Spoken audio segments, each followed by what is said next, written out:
Alipurduar Lok Sabha seat से प्रकाश चिकबराइक होंगे तृणमूल उम्मीदवार। तृणमूल कांग्रेस ने अलीपुरद्वार लोकसभा सीट से राज्यसभा सांसद और अलीपुरद्वार जिला तृणमूल अध्यक्ष प्रकाश चिकबराइक को अपना उम्मीदवार बनाया गया है। आज कोलकाता के ब्रिगेड मैदान में आयोजित जनसभा की पार्टी की ओर से इसकी घोषणा की गई। दूसरी ओर लोकसभा चुनाव के लिए अपनी उम्मीदवारी के ऐलान के बाद प्रकाश चिकबराइक ने कहा, पार्टी ने उन पर जो भरोसा जताया है वो उन पर पूरी तरह खरा उतरेंगे।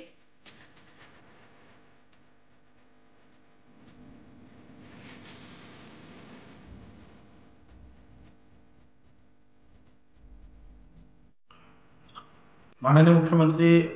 सकलेरই नेत्री ममता बंदोपाध्याय এবং আমাদের নেতা সর্বভারতীয় তৃণমূল কংগ্রেসের সাধারণ সম্পাদক অভিষেক বন্দ্যোপাধ্যায় যে আশীর্বাদ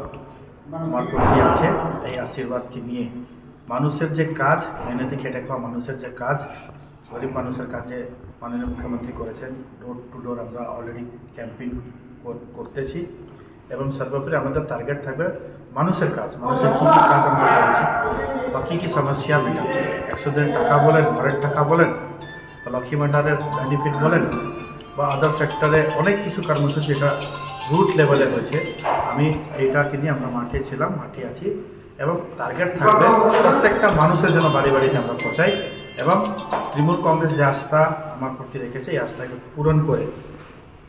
আলিপুরদুয়ার লোকসভা কেন্দ্রের জন্য আমরা জিত হাসিল করি, এইটাই আমার